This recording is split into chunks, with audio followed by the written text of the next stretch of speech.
welcome back to my channel. My name's Emily from All Things Emily and we are finally back with a new video. So this has kind of been a long time coming. I did say in my last video, which is probably like a month ago now, that I wanted to start posting again, but then I ended up taking a little bit more of a longer break. Well, let's just get on into the video. I don't know why I'm doing this. It's literally just going to be on my bed. Whatever.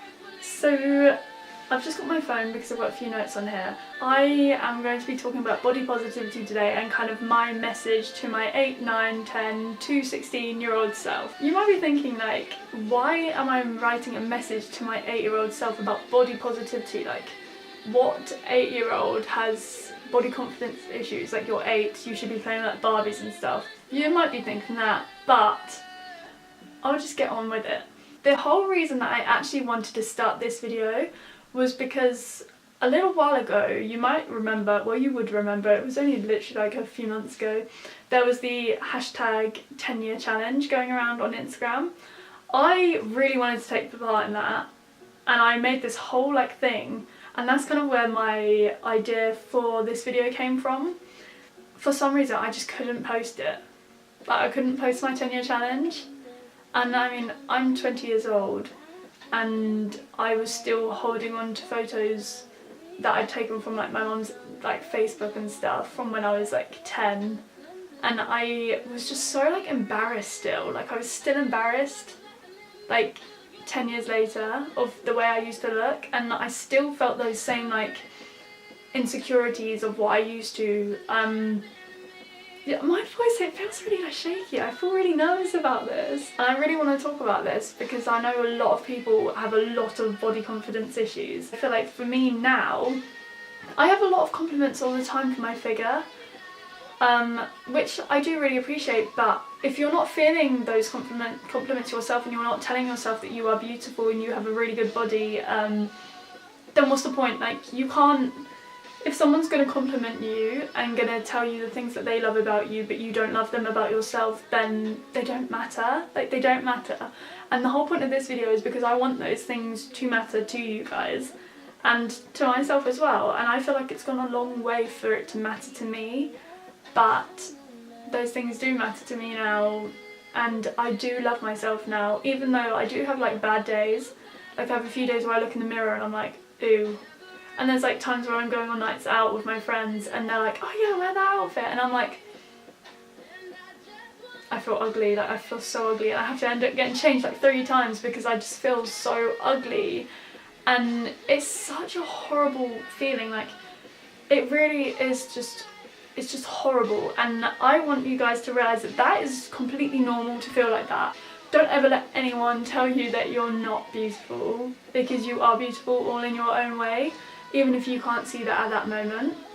And that is like the main message that I want to tell to my 10-year-old self, that no matter what you think of yourself, no matter what other people say about you, it doesn't matter. There's such a wider thing in the world. Like, there's so many other things that matter, and you will love yourself at some point. You will love yourself, but you don't need to listen to what other people are saying about you. Don't ever listen to anyone else other than your parents. Listen to your parents and your family and the people that you love. So yeah, like I said, I started puberty really early, probably about the age of 9, and I started developing boobs very early, and this is like one of my earliest memories of me being bullied. I dealt with a lot of bullying, but I feel like the earliest memory of like the worst thing that happened to me was in primary school. Basically, I grew boobs very fast.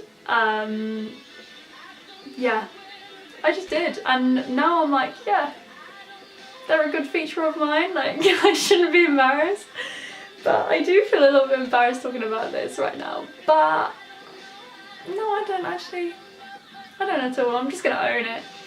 I basically skipped the whole B cup. I went from the A's, AAA's, what them cups are, straight to a C. In my school we had to get changed in front of the boys, which I find very, very weird. Like, in year 6 you were getting changed in front of the boys. But yeah, that's just how it was at my school. I just remember getting changed and I had this padded bra and it had like little like It was like the M&S Angel bras, they still do them now. And it was this white padded bra and it had like little ice creams on and it was really cute. I was like, I did feel very grown up in it. Yeah, I had a C cup in year 6 and I just remember all the girls looking and this one girl was like, Emily's wearing a bra, Emily's wearing a bra. And these were girls, they were saying, Emily's wearing a bra. And I was just like, I was so embarrassed. Like, I felt like I had to hide. I remember going to bed and I wanted to chop off my boobs. Like, I just wanted to be a child. I wanted to be like everyone else. We all had to go outside. Bearing in mind, I wasn't like the skinniest kid. I on a lot of weight during puberty and I was always very insecure as it was. And yeah, and they just, to pick on you because you're wearing a bra, like, it's just not okay. And I remember the end of that lesson we went back in and obviously I had to get changed again.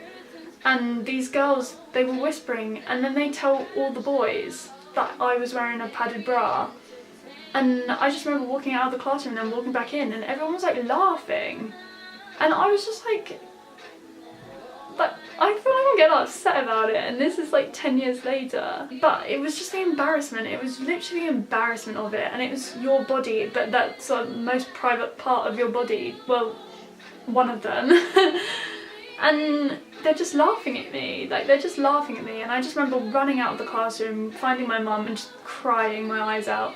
And my mum spoke to the teacher and those girls had to be kept behind at break time after, the day after. But it didn't change the fact that they literally made me feel so insecure and so embarrassed about like one of the parts of your body that all the girls are gonna experience. And I feel like that was one of the most traumatic things for me about my body. Even though now I'm like, yeah, I love my boobs. So yeah, if you're 10 and you're going through that, I know a lot of girls now are a lot more mature and a lot of people are a lot more mature about those sort of things. So if people are making fun of you because of that sort of thing, just tell yourself everyone has them. At some point in your life, those boobs are going to be used to feed your child, and I don't think anything's more amazing than and powerful than that. Like, something in you, you're going to be able to help another person from that part of your body. Like, that's pretty amazing, isn't it? I then just had a lot of like body image issues. I was dancing, at that age, how many times did I dance? I did about 2 ballet classes a week and a modern class, and I also did stage school. I just wasn't losing the weight. Like, I wasn't losing the weight because it was puberty weight. It wasn't a case of me being fat because I'd eaten loads. I just felt so insecure for so many years. And it was just horrible. I remember in school and stuff, there'd be boys and they'd tell you they fancied you and stuff like that. But they didn't. Like, it was just kind of a joke. Like, it was always kind of a joke. Yeah, I was just always very, very insecure. Very, very insecure. I'm still very insecure now, but I can deal with it a lot better. Basically, I have been reviewing the footage tonight and I just wasn't really that happy with what I'd filmed. I mean, I was. Like, the whole start of my video I really, really liked. I was fully honest and as comfortable I was talking about that subject. However, I also feel like my issues with my body issues were a very massive thing in my life, and I felt like the way I was kind of talking, that I've edited and cut out really, I kind of romanticised a lot of like how I kind of felt. And so I kind of thought, you know, it's just fair if I'm going to do a video like this that I am completely honest as to how much I feel like I can reveal with you guys, because obviously this is very private stuff and I'm only going to share as much as I'm comfortable sharing. My issues with my body became a lot more serious in secondary school. I got a lot more bullied, but I was also subject to more, not grown up things, but the secondary school culture is obviously a lot different to primary school. Primary school is very innocent, like picking on someone because they're wearing a bra. But the issues from primary school then stemmed into more things in secondary school. You're developing things like your period, your feelings are becoming more of a thing. I had friends getting their first boyfriends, their first kisses, stuff like that. I didn't have any of that stuff till I was 17. And for me, I blamed a lot of that on the way I looked, and I just did not like the way I looked at all. But I took that out through my dancing. I was carrying on my dancing. Like I've said, I danced a lot. And it wasn't until like year 9, year 10 that I actually started losing the weight. But for all that time, I was very, very embarrassed the whole time, really. I just felt so insecure about so many different things. It didn't help that I was pale, but it also did not help that I was chubby, and I was a lot chubbier than the other girls in my class. And I always felt that I was the only person going through puberty the way that I was, because so many other people were so much skinnier, and I was like, how have they just skipped the puberty stage? Yeah, I look back on my sister and she went through puberty in the same sort of way that I did, but she was still beautiful to me. But I just didn't see that for myself. I just experienced puberty in such a horrible way.